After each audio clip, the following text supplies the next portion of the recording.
t'arrive-t-il de stresser lorsque tu rejoins un nouvel employeur?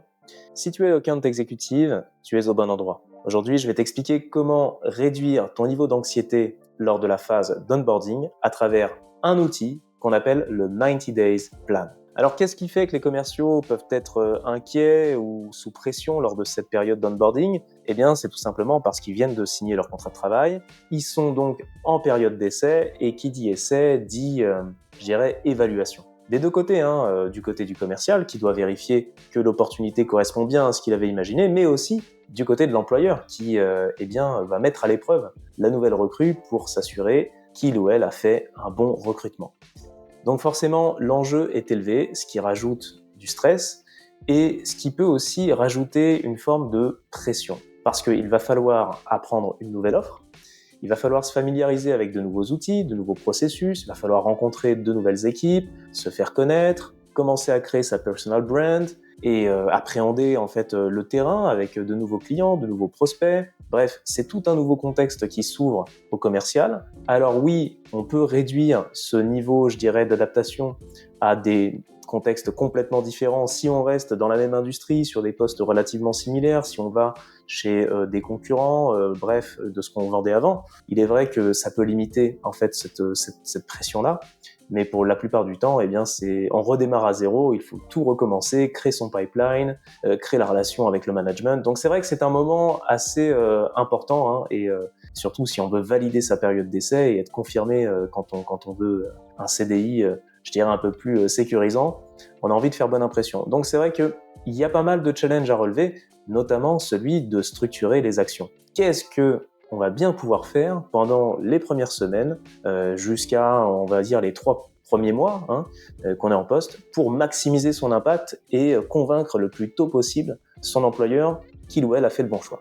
Alors, il existe un outil qui s'appelle le 90 Days Plan qui consiste à tracer dans un document tout ce qu'on va faire sur les 30 premiers jours, sur les 60 premiers jours et sur les 90 premiers jours. Donc, le mois 1, le mois 2 et le mois 3. C'est un outil très fréquent chez les éditeurs, notamment anglo-saxons. On le demande parfois aux candidats en processus d'entretien. Il m'est arrivé de coacher un bon nombre de commerciaux qui ont dû présenter leur 90 Days Plan avant d'avoir leur job. Ça faisait partie de l'épreuve finale pour départager les candidats entre eux. Donc on voit que c'est un exercice très important et ça peut conditionner l'embauche d'une part, voire même du coup la validation de la période d'essai d'autre part. Donc se donner un plan, se donner un cadre pour structurer ses actions pendant cette période au moins des 3 premiers mois. Après, le job ne s'arrête pas là, ça continue par la suite évidemment, mais l'onboarding, cette phase-là de prise de fonction est clé parce que ça peut être déterminant pour la réussite du commercial, également dans l'atteinte de ses propres résultats. Parce que oui, cet outil, il est bien pour rassurer l'employeur, il est bien pour remporter un job, mais il est aussi à la base utile pour le commercial en lui-même ou en elle-même parce que ça va conditionner en fait ses priorités, ses actions et donc ses probabilités de générer du pipeline, de signer des deals le plus rapidement possible. En clair, si tu n'as pas de plan, si tu ne sais pas où tu vas aller, si tu t'éparpilles, tu risques pas d'aller très loin, tu risques d'errer à droite à gauche et de te perdre en chemin.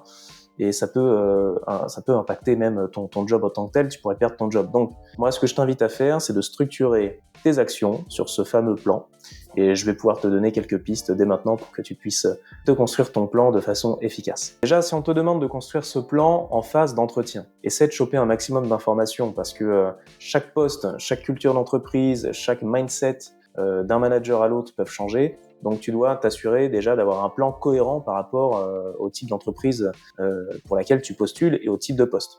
Donc tu vas prendre des informations sur ton territoire, quel est son potentiel, quel est ton quota, quel est le chiffre d'affaires que tu dois générer chaque trimestre, quel est le volume de pipeline hypothétique que tu dois générer, quelles sont les ressources à ta disposition, les équipes en interne, les équipes à l'externe. Bref, prends un maximum d'informations pour en fait te définir des actions cohérentes. Je prends un exemple, si tu fais exclusivement de la vente indirecte, la part de la collaboration avec les partenaires extérieurs, les revendeurs, les intégrateurs, va être immense dans ton activité commerciale. En revanche, si tu es plutôt sur la vente directe et que les partenaires ne sont pas stratégiques, on va plutôt attendre de toi que tu fasses ta prospection en priorité par toi-même. Si tu as un SDR pour t'aider à prospecter et du budget marketing, il va falloir que tu en fasses quelque chose, que tu sois créatif, que tu sois,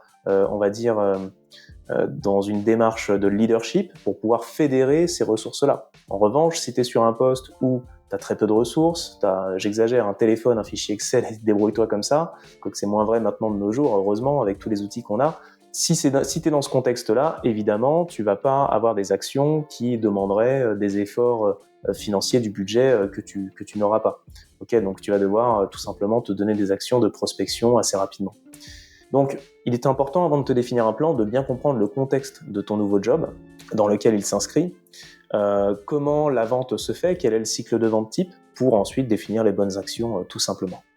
Alors moi, ce que j'aime bien faire, c'est un peu comme un OKR, je vais structurer mon plan à 90 jours dans un fichier Excel tout simplement, hein, ou Google Sheet, avec 3 onglets, le mois 1, le mois 2, le mois 3, et puis sur chaque onglet, 4 priorités majeures avec à l'intérieur des actions concrètes, par exemple 2 à 3 actions concrètes qu'on veut enclencher pour obtenir des résultats concrets également par thématique. Ok, donc 4 thématiques pour le mois 1, 4 thématiques pour le mois 2, idem pour le mois 3, et dans chaque thématique, 3 actions clés qu'on va mener avec un résultat mesurable qui est attendu. Parce que tu es peut-être familier avec la définition des objectifs SMART, mais si tu veux que ton objectif soit pertinent, si tu veux que tes actions te mènent quelque part, il faut que tu aies de quoi les mesurer les résultats, mesurer l'impact. Donc définis des objectifs SMART, spécifiques, mesurables, atteignables, réalistes et définis dans le temps pour chaque chose que tu vas mettre dans ce plan-là. Okay.